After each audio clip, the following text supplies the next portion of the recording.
गदरपुर से राजकीय कॉन्ट्रैक्टर नवलखेड़ा की ओर से समस्त देश व प्रदेश वासियों को गणतंत्र दिवस की हार्दिक शुभकामनाएं। भाजपा के वरिष्ठ नेता और पूर्व जिला पंचायत सदस्य राजेश बजाज की ओर से समस्त देश व प्रदेश वासियों को गणतंत्र दिवस की हार्दिक शुभकामनाएं। गदरपुर से कांग्रेस के युवा नेता और वरिष्ठ समाज सेवी त्रिनाथ विश्वास की ओर से समस्त देश व प्रदेश वासियों को गणतंत्र दिवस की हार्दिक शुभकामनाएं। धर्म, जाति, वर्ग, समुदाय व भाषा के भेद से ऊपर उठकर निष्पक्ष होकर बिना किसी लालच और भय के अपने मताधिकार का प्रयोग करें। याद रखें, आपका मत अमूल्य है, इसकी कोई कीमत नहीं लगा सकता।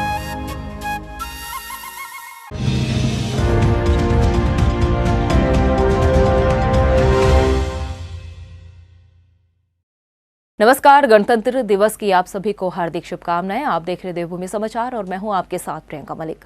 खबरों पर बढ़ने से पहले एक नजर हेडलाइंस पर। 73वें गणतंत्र दिवस पर राजभवन में राज्यपाल गुरमीत सिंह ने फहराया झंडा, प्रदेशवासियों को दी शुभकामनाएं, स्वतंत्र सेनानी और संविधान निर्माता को किया नमन।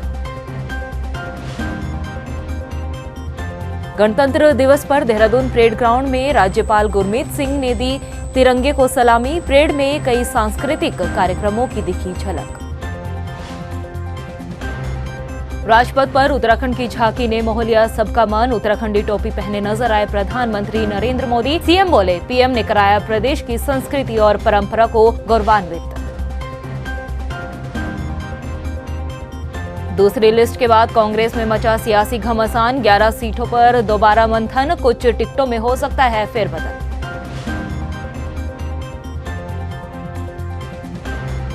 हेडलाइंस के बाद बुलेटिन में खबरें विस्तार से। देश भर में 73वां गणतंत्र दिवस बड़े ही धूमधाम से मनाया गया। राजपथ पर जहां भारत के शौर्य और संस्कृति की झलक देखने को मिली, तो वहीं उत्तराखंड की झांकी ने सबका मन मोह लिया। इतना ही नहीं, गणतंत्र दिवस के मौके पर प्रधानमंत्री नरेंद्र मोदी एक बार फिर से अपने अलग ही अंदाज में नजर आए। देखिए ये रिपोर्ट। भारत आज अपना 73वां गणतंत्र दिवस बड़े ही धूमधाम से मना रहा है। गणतंत्र दिवस के मौके पर जहां दिल्ली में राजपथ पर परेड में भारत के शौर्य और संस्कृति की झलक देखने को मिली, तो वहीं इस मौके पर प्रधानमंत्री नरेंद्र मोदी एक बार फिर से अपने अलग ही अंदाज में नजर आए। प्रधानमंत्री नरेंद्र मोदी उत्तराखंड की टोपी पहने हुए नजर आए, जिसके लिए मुख्यमंत्री पुष्कर सिंह धामी ने कहा कि प्रधानमंत्री नरेंद्र मोदी ने ब्रह्म कमल से सुसज्जित देवभूमि उत्तराखंड की टोपी पहनकर हमारे राज्य की संस्कृति और परंपरा को गौरवान्वित महसूस कराया है। वहीं राजपथ पर उत्तराखंड की झांकी ने भी सबका मन मोह लिया।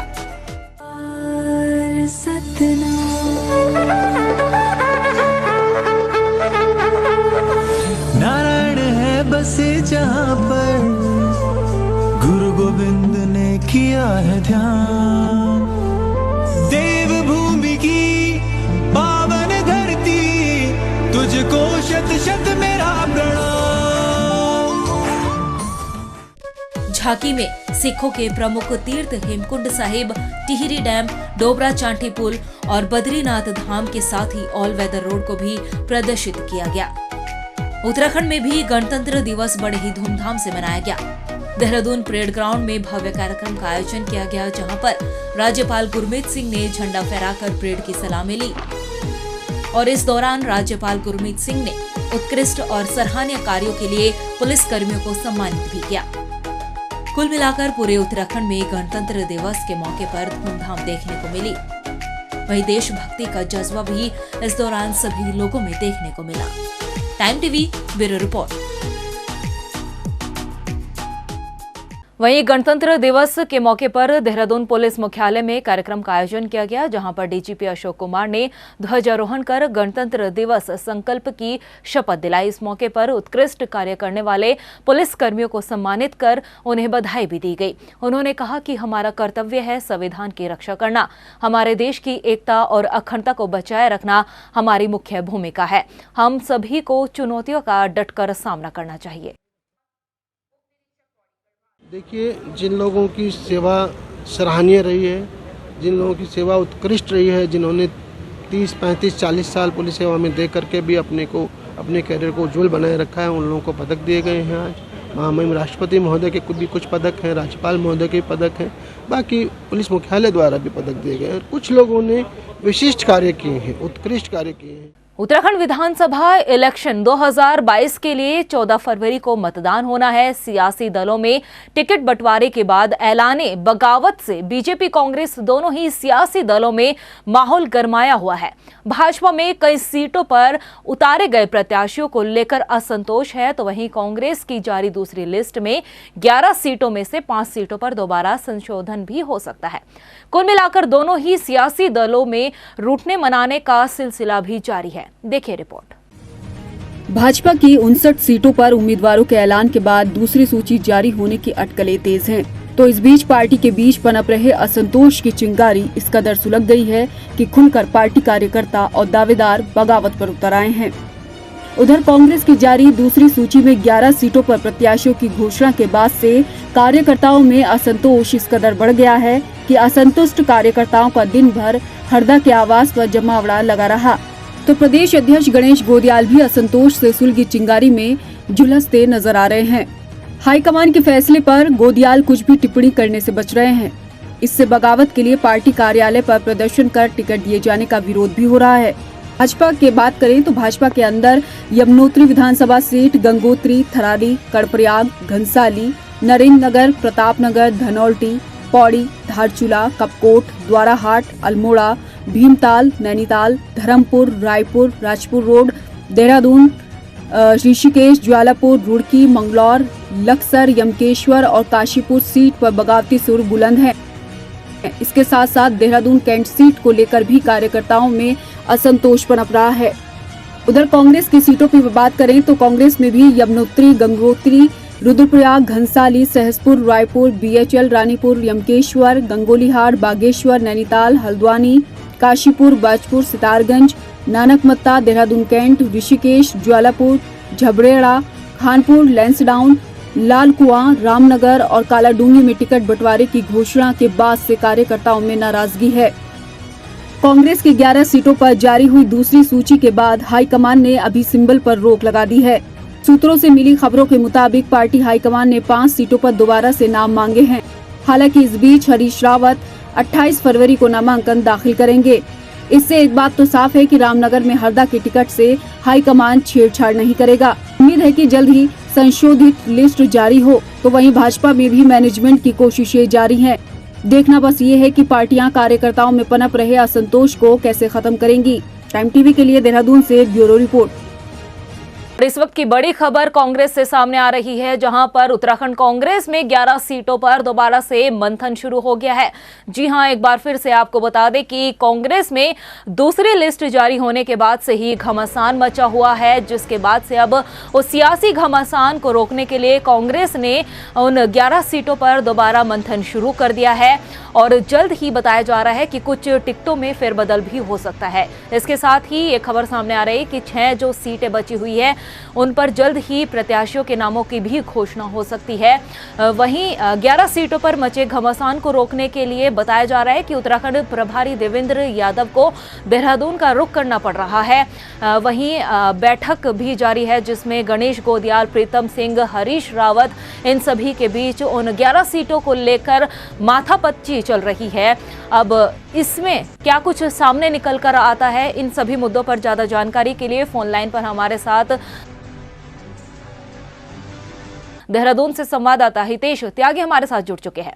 हितेश, कांग्रेस में प्रत्याशियों की दूसरी लिस्ट जारी होते ही असंतोष का आलम यह है कि कांग्रेस जंग लड़ने से पहले ही हारती हुई नजर आ रही है। इस पर आप क्या कहेंगे? जी बिल्कुल, जैसे ही दूसरी सूची कांग्रेस की जारी हुई थी तभी से कांग्रेस के अंदर उठा पटक की स्थिति देखने को मिल रही थी। लगातार कांग्रेस मुख्यालय में जो प्रत्याशी हैं उनको विरोध देखना पड़ रहा है। लगातार कभी कल जो लैसडोन सीट है उसके अनुकृति गुसाई के विरोध में भी कांग्रेस मुख्यालय में विरोध प्रदर्शन हो रहा था और आज भी कैंट विधानसभा को लेकर सूर्यकांत धस्माना के खिलाफ नारेबाजी कांग्रेस मुख्यालय में हो रही थी। तो वहीं एक बार फिर से जो कांग्रेस के जो आला अधिकारी हैं वो एक होटल में चर्चा कर रहे हैं। 11 सीटों को लेकर दोबारा मंथन शुरू हो गया है। जी हितेश, इन सीटों पर इतना असंतोष क्यों है कि देवेंद्र यादव को हस्तक्षेप के लिए यहाँ पर आना पड़ रहा है, इस पर आप क्या कहेंगे? जी बिल्कुल, देवेंद्र यादव जो उत्तराखंड कांग्रेस के प्रभारी हैं वो देहरादून पहुंच रहे हैं। कुछ ही घंटों के बाद में देवेंद्र यादव देहरादून पहुंच जाएंगे और जो चुनाव को लेकर जो दोबारा 11 प्रत्याशी हैं उनको लेकर दोबारा मंथन कर रहे हैं, उनमें हस्तक्षेप करेंगे। जी हितेश, रणजीत रावत को लेकर भी एक जानकारी मिली है कि वो सल्ट विधानसभा से चुनाव लड़ने जा रहे हैं, इस पर आप क्या कहेंगे? जी बिल्कुल, आपने बात बिल्कुल सही कही है। सूत्रों के हवाले से खबर ये भी है कि रणजीत रावत को मना लिया गया है। जो कांग्रेस पार्टी का जो हाईकमान है उन्होंने रणजीत को मना लिया है और उन्हें सल्ट विधानसभा से चुनाव लड़ने के लिए राजी कर लिया है। हितेश, एक और मेरा सवाल है कि इन 11 सीटों पर कांग्रेस आखिर कब तक अपनी स्थिति साफ करेंगी? जी बिल्कुल, शाम तक अब से 1 या 2 घंटे के बाद में पूरी स्थिति साफ हो जाएगी और जैसे स्थिति पूरी साफ होगी बिल्कुल आपके सम्मुख उस पूरी स्थिति को हम रखेंगे। जी हितेश, तमाम जानकारी देने के लिए आपका बेहद शुक्रिया। आगे भी आपसे अपडेट लेते रहेंगे, आप अपनी नजरें इस पर बनाए रखिएगा। और अब बढ़ते अगली खबर की ओर। झबरेड़ा विधानसभा से विधायक देशराज कंडवाल के समर्थकों ने आज देहरादून स्थित भाजपा प्रदेश कार्यालय में रमेश पोखरियाल निशंक के खिलाफ नारेबाजी की है। इसके साथ ही कांग्रेस में 2 बार दावेदार रहे राज्यपाल को भाजपा में शामिल कराने को लेकर भी विरोध जताया जा रहा है।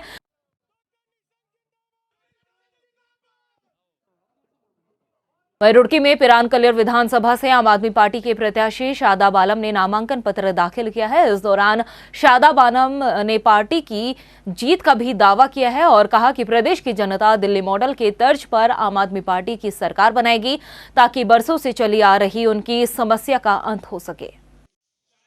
देखिए साहब, आम आदमी पार्टी अल्लाह का शुक्र है मजबूत है और पूरे जोरों शोरों से तैयारी कर रही है। पूरी विधानसभा में अपने दमखम के साथ और पूरे कार्यकर्ताओं के साथ हम अपने चुनाव में उतरे हुए हैं और लोगों की मोहब्बतें मिल रही हैं। और बाकी तो देखिए पब्लिक है, पब्लिक सब जानती है, सीधी सी बात। हेडलाइंस के बाद बुलेटिन में खबरें विस्तार से। देश के साथ ही प्रदेश भर में भी 73वां गणतंत्र दिवस धूमधाम से मनाया जा रहा है। राजभवन में राज्यपाल लेफ्टिनेंट गुरमीत सिंह ने तिरंगा फहराया। इस मौके पर राज्यपाल गुरमीत सिंह ने प्रदेशवासियों को गणतंत्र दिवस की शुभकामनाएं दी। इसके साथ ही उन्होंने हर भारतीय से भारत को विकास, समृद्धि और खुशहाली के लिए उसकी तरफ ले जाने के लिए प्रतिज्ञा लेने की भी बात कही है।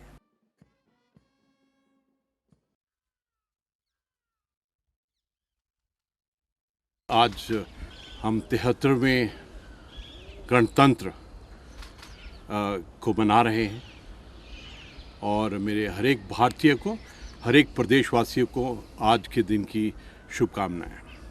और इस दिन हम सबके लिए एक प्रतिज्ञा लेने की बात है कि किस प्रकार हम भारत को विकास, समृद्धि और खुशहाली की तरफ ले जाएं।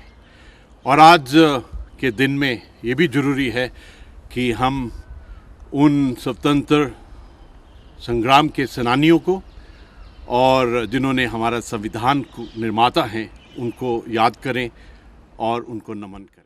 वहीं गणतंत्र दिवस के मौके पर देहरादून परेड ग्राउंड में मुख्य कार्यक्रम का आयोजन किया गया, जिसमें राज्यपाल गुरमीत सिंह ने शिरकत की। परेड में राज्यपाल गुरमीत सिंह ने तिरंगा फहराकर परेड की सलामी ली। इस मौके पर कई सांस्कृतिक कार्यक्रम भी आयोजित किए गए। वहीं खटीमा पहुंचे मुख्यमंत्री पुष्कर सिंह धामी ने भी बीजेपी कार्यालय में गणतंत्र दिवस के मौके पर कार्यकर्ताओं के साथ ध्वजारोहण किया। इस मौके पर मुख्यमंत्री पुष्कर सिंह धामी ने गणतंत्र दिवस की प्रदेशवासियों को शुभकामनाएं दी।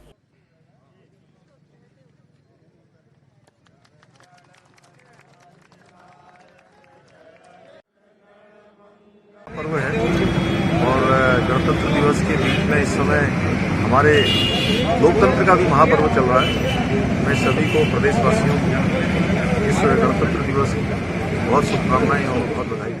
वहीं देहरादून स्थित कांग्रेस प्रदेश कार्यालय में भी गणतंत्र दिवस के मौके पर ध्वजारोहण किया गया। इस दौरान कांग्रेस भवन में सेवादल कार्यकर्ताओं ने राष्ट्रीय गान गाया और प्रदेश अध्यक्ष गणेश गोदियाल ने वंदे मातरम गीत के बाद तिरंगा फहराया और प्रदेशवासियों को 26 जनवरी की शुभकामनाएं दी।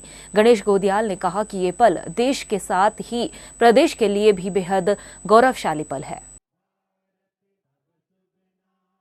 मैं आज कांग्रेस मुख्यालय से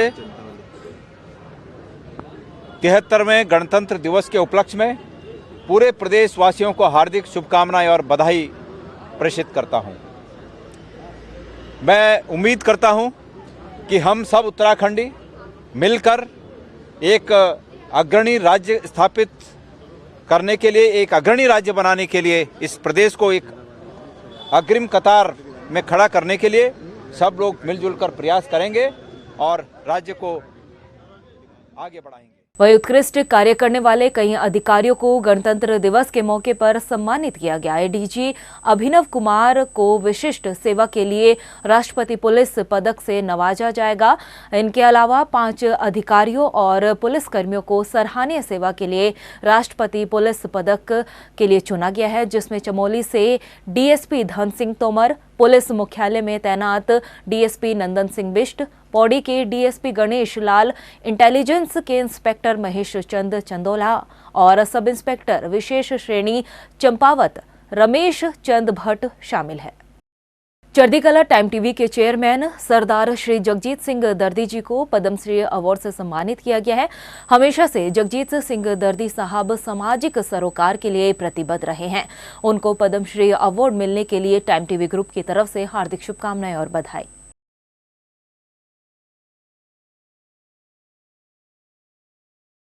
– 2022 की बैसाख के लिए टिकटों की घोषणा के बाद अब भी दलबदल का दौर जारी है। इसी कड़ी में पूर्व मुख्यमंत्री जनरल भुवन चंद खंडूरी के बेटे मनीष खंडूरी ने मंगलौर पहुंचकर बीजेपी के कई सदस्यों को कांग्रेस में शामिल कराया है और बताया जा रहा है कि इन सदस्यों के कांग्रेस में शामिल होने से मंगलौर विधानसभा के प्रत्याशी काजी निजामुद्दीन को इसका सियासी फायदा भी मिल सकता है माने जाते हैं। पर इससे पहले ये हमारे खंडूरी परिवार के एक सदस्य भी हैं हमारे लिए, तो क्योंकि मेरे पिताजी के साथी रहे हैं और बहुत समय से, बहुत लंबे समय से साथी रहे हैं। एक तो बात ये है। दूसरी बात ये है कि जैसे आज जो कांग्रेस में आए हैं तो मुझे बहुत खुशी हुई है। भारतीय जनता पार्टी के शासन में उत्तराखंड, मंगलौर और आसपास जो बुरा हाल हुआ है, उसको जो विकास पटरी से उतरा है वो कांग्रेस ही ला सकती है। तो आज इन लोगों ने, क्योंकि इनका जुड़ाव जनरल खंडूरी साहब से बहुत ज़्यादा रहा है, तो उस निस्बत से जनरल साहब के साहबजादे मनीष खंडूरी जी से भी उनका उसी तरह संबंध है, तो मनीष भाई को बुलाकर कांग्रेस का दामन थामा है। विधानसभा चुनाव के लिए टिकट बंटवारे की घोषणा के बाद से ही भाजपा कांग्रेस में बगावती सुर अब बुलंद होने लगे हैं। बाजपुर से कांग्रेस की तरफ से यशपाल आर्य को टिकट मिलने से खफा सुनीता टमटा बाजवा टिकट न मिलने से इतनी नाराज है कि उन्होंने आम आदमी पार्टी में जाने के संकेत दिए हैं। लेकिन आम आदमी पार्टी से शायद समिति सबकी बन रही है, तो आम आदमी पार्टी से ही मैं आगे का जो है रणनीति बनाऊंगी, क्योंकि मेरा बाजपुर का परिवार चाहता है कि मैं ये चुनाव लड़ूं। उत्तराखंड में करीब एक हफ्ते से बदले मौसम के मिजाज से पहाड़ों में जमकर बर्फबारी होने से कड़ाके की ठंड पड़ रही है, तो मैदान में बारिश से ठिठुरन बढ़ चुकी है। पौड़ी जिले के बुआखाल, कंडोलिया, टेका, अदवाणी और नागदेव, झंडीधार समेत ऊंची पहाड़ियों पर हुई बर्फबारी की तस्वीर हम आपको दिखा रहे हैं। आप देख सकते हैं कि बर्फबारी के बाद पहाड़ों का हुस्न किस तरीके से निखर गया है। चारों तरफ बर्फ की सफेद चादर बिछी हुई है और सैलानी इस बर्फबारी का लुत्फ लेने के लिए पौड़ी पहुंच रहे हैं। हालांकि कड़ाके की ठंड के साथ ही तापमान में भी भारी गिरावट दर्ज की गई है। विधानसभा चुनाव 2022 के लिए कांग्रेस की दोनों लिस्ट जारी हो चुकी है, तो भाजपा की दूसरी लिस्ट जारी होने का सभी को इंतजार है। भाजपा की 11 सीटों को लेकर प्रत्याशियों की घोषणा बाकी है, लेकिन आखिर वो कौन सी वजह है जिसके चलते बीजेपी को दूसरी लिस्ट जारी करने में भी इतना वक्त लेना पड़ रहा है, उसके लिए देखें हमारी खास रिपोर्ट। प्रदेश भाजपा ने विधानसभा चुनाव के लिए पहली लिस्ट जारी करने में कांग्रेस से पहले भले ही बाजी मार ली हो, लेकिन कांग्रेस की दूसरी सूची जारी होने के बाद बीजेपी में बाकी 11 सीटों को लेकर प्रत्याशियों के चयन पर मंथन चल रहा है। हालांकि कांग्रेस की भी 6 सीटों पर अभी प्रत्याशियों का ऐलान होना बाकी है। दरअसल प्रदेश भाजपा में जिन 11 सीटों को अभी रोका हुआ है, उनमें से कहा जा रहा है कि 10 सीटों पर गुत्थी सुलझा ली गई है, जबकि एक सीट को लेकर पार्टी में माथापच्ची का दौर चल रहा है। पार्टी के लिए जिताऊ उम्मीदवार की तलाश तो कहीं सशक्त प्रत्याशी के चयन के साथ ही जातीय और सामाजिक समीकरणों के कारण ये सीटें उलझ गयी, लेकिन अब काफी हद तक भाजपा ने इस समस्या को सुलझा लिया है। संभावना है कि केंद्रीय नेतृत्व से बातचीत के बाद 26 जनवरी को इन सभी सीटों के प्रत्याशियों की सूची जारी हो जाएगी। प्रदेश चुनाव प्रभारी प्रहलाद जोशी ने इस मसले पर कहा कि रणनीति बनाने के लिए भी पार्टी को वक्त की जरूरत होती है, इसीलिए प्रत्याशियों की घोषणा में देरी हो रही है। हर हर एक पॉलिटिकल पार्टी को एक तो रणतंत्र रहता है, कार्यसूची रहता है, स्ट्रेटजी रहता है। वो स्ट्रेटजी के अनुसार हम कुछ सोच रहे हैं और हमारे राष्ट्रीय नेतृत्व के हम सतत संपर्क में है। मैं, मुख्यमंत्री और प्रदेश अध्यक्ष सब हम संपर्क में है और हमारा लगभग इसमें तय है। लेकिन हमको कुछ स्ट्रेटजी बनाना रहता है, वो सब देखते हुए हमने डेलिबरेटली हम डिले कर रहे हैं, तो इसलिए आ जाएगा, एक आध दिन में आ जाएगा। उत्तराखंड विधानसभा चुनाव के लिए नामांकन में महज 3 दिनों का ही वक्त बाकी है। ऐसे में भाजपा की 11 सीटों और कांग्रेस की 6 सीटों पर प्रत्याशियों की घोषणा होना अभी बाकी है। लिहाजा दोनों ही पार्टियों में बाकी रह गई सीटों पर उम्मीदवारों की उम्मीदें अभी भी बंधी हैं।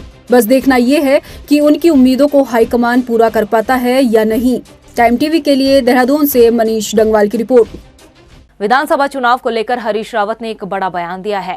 हरदा ने कहा कि इस चुनाव में भाजपा की गलतफहमी दूर होगी और इस बार भाजपा का सोपड़ा साफ होकर रहेगा। इसके साथ ही उन्होंने कहा कि भाजपा सिर्फ रंग में भंग डालने का काम करती है। वहीं हरीश रावत ने अपने रामनगर से टिकट फाइनल होने का भी संकेत देने के बाद ही उन्होंने ये भी कहा है कि रामनगर की जनता से उन्हें काफी प्रेम मिला है और अब रामनगर में विकास की गंगा बहेगी। शिक्षा के क्षेत्र में नए आयाम स्थापित होंगे। रामनगर एक मेरा गुरु स्थल भी है।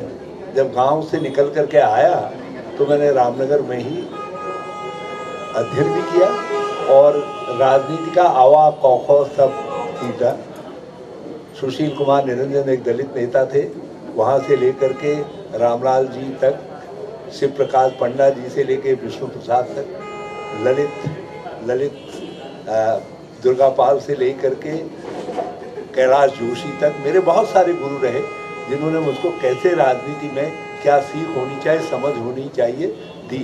और रामनगर की गलियों में मैंने सीखा, वहाँ से देश और दुनिया की और देश और प्रदेश की सेवा करने के बाद तो मैं अपने गुरु स्थल की सेवा में जाना चाहता हूँ। वहीं हरीश रावत द्वारा विधानसभा चुनाव में भाजपा का सोपड़ा साफ होने के बयान पर बीजेपी ने भी पलटवार किया है। भाजपा के प्रदेश प्रवक्ता सुरेश जोशी का कहना है कि हरीश रावत का प्रभाव उत्तराखंड की जनता में कुछ नहीं है, इसलिए वो इस तरीके के बयानबाजी करते रहते हैं। इसके साथ ही सुरेश जोशी का कहना है कि रामनगर से हरीश रावत का चुनाव जीतना असंभव है। सीट प्रभावित तो बहुत दूर की बात है, वो अपनी सीट भी नहीं बचा पाए, न किच्छा बचा पाए और न आपका हरिद्वार ग्रामीण बचा पाए। और तब उन्होंने ये मैसेज दिया था कि गढ़वाल और कुमाऊं दोनों से मैं चुनाव लड़ रहा हूं, यानी मेरी जो प्रामाणिकता है, मेरी जो योग्यता है वो दोनों जगह है। तो दोनों क्षेत्रों से गढ़वाल ने भी कुमाऊं ने भी उनकी योग्यता को अयोग्यता में तब्दील कर दिया। आज तो प्रश्न ये खड़ा है कि जिस सीट से वो चुनाव लड़ रहे हैं क्या उससे वो जीतेंगे? उत्तराखंड विधानसभा इलेक्शन 2022 में भाजपा की जीत के दावे को लेकर हरदा ने पलटवार किया। कांग्रेस चुनाव कैंपेन कमेटी के अध्यक्ष हरीश रावत ने कहा कि अच्छा है अगर बीजेपी इस गलतफहमी में रहे कि जीत उनकी होगी। हरदा ने कहा कि विधानसभा चुनाव में इस बार जनता ने परिवर्तन का मन बना लिया है और जीत कांग्रेस की ही होगी। भाजपा की गलतफहमी दूर हो जाएगी। राज्य के किसी भी चुनाव क्षेत्र में कहीं भी उनको वॉक ओवर नहीं, उनको हर क्षेत्र में टफ फाइट दी जा रही है। और हमारी पहली सूची के जारी होते ही लोगों ने ऐलानिया तौर पर कह दिया था कि Congress is now a victor करके। लोगों ने कहा कि पहली सूची में कांग्रेस के इतने लोग जीत करके आ रहे हैं कि Congress will gain the comfortable majority। Ramnagar seat से हरीश रावत के चुनाव लड़ने पर अब तस्वीर पूरी तरह से साफ हो चुकी है। कांग्रेस चुनाव कैंपेन कमेटी के अध्यक्ष और पूर्व मुख्यमंत्री हरीश रावत अपना नामांकन 28 जनवरी को दाखिल करेंगे। पत्रकारों के सवालों का जवाब देते हुए हरदा ने इस बात का जवाब चुटकीले अंदाज में दिया है। आप कहाँ थे महाराज? जिस समय आप मेरे कान पर धीरे से कह देंगे फला मुहूर्त तो ठीक है, उस दिन चला जाऊंगा। वैसे मैं 28 तारीख को, हाँ, मगर हो सकता है मैं कल ही निकल जाऊंगा। वहीं हरीश रावत ने रणजीत रावत की नाराजगी को लेकर भी एक बयान दिया है। उन्होंने कहा कि उनकी नाराजगी का संज्ञान जल्द ही हाईकमान लेंगे। वो एक सीनियर नेता है। हरदा ने कहा कि पार्टी उनकी नाराजगी को लेकर जरूर बात करेगी। आपको बता दें कि कांग्रेस की दूसरी लिस्ट में रामनगर सीट से मजबूत दावेदार माने जा रहे कार्यकारी अध्यक्ष रणजीत रावत की बजाय पार्टी ने हरीश रावत को रामनगर सीट से टिकट दिया है, जिसके बाद से ही रणजीत रावत पार्टी से नाराज बताए जा रहे हैं।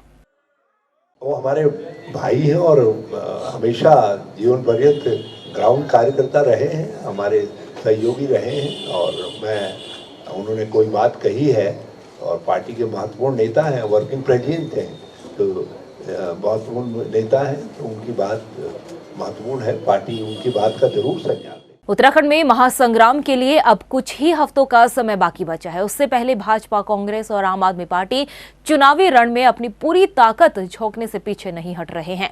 रणभेरी बजने के साथ ही दिग्गज नेताओं ने ताल ठोककर कई सीटों पर मुकाबला दिलचस्प कर दिया है और इनमें से खटीमा विधानसभा सीट भी कुछ ऐसी ही है जहां पर इस बार मुकाबला बेहद रोचक होने वाला है। आखिर क्यों, उसके लिए देखिए खास रिपोर्ट।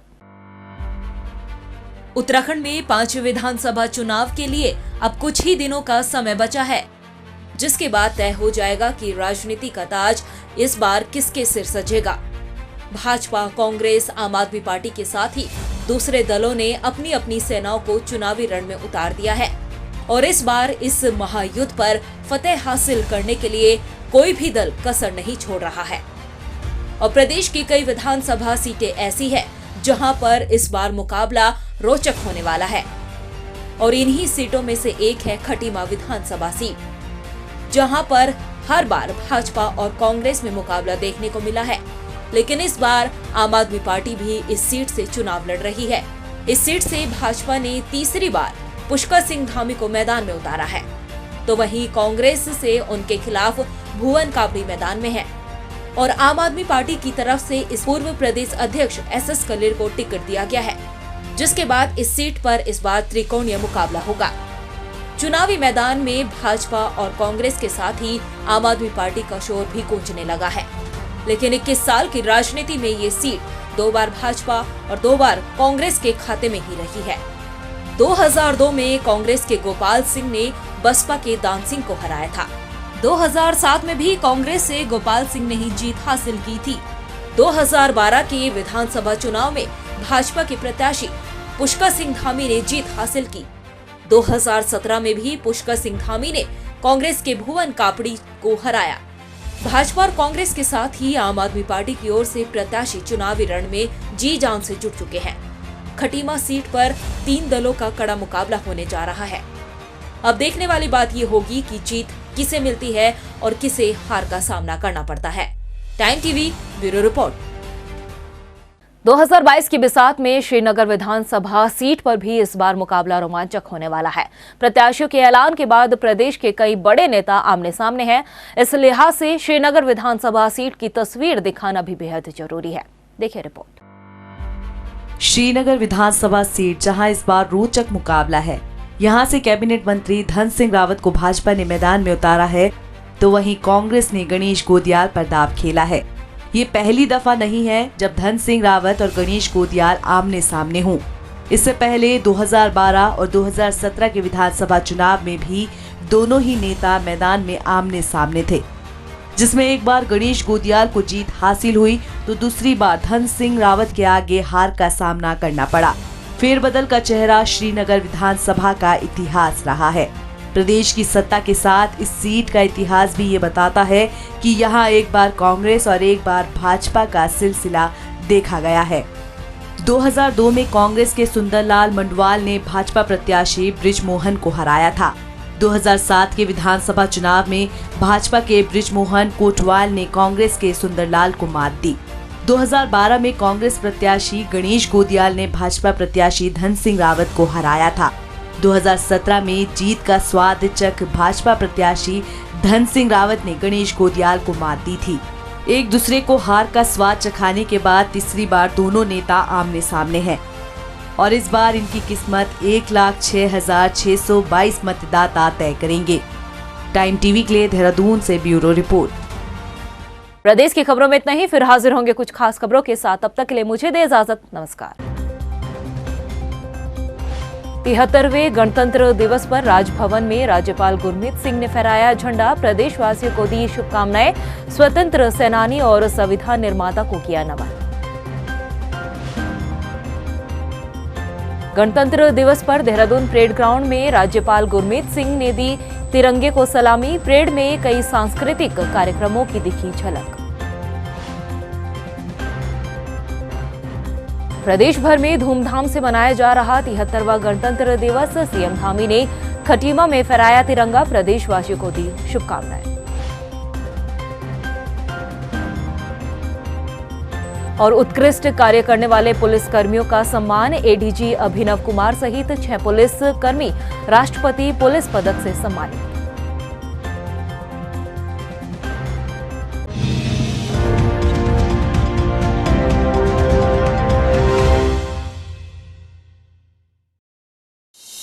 जिस तरह स्वस्थ लोकतंत्र के लिए वोटर का सशक्त और जागरूक होना आवश्यक है, ठीक उसी प्रकार मत की सुरक्षा के लिए सिर्फ वोटर कार्ड होना ही पर्याप्त नहीं, बल्कि वोटर लिस्ट में नाम होना भी आवश्यक है।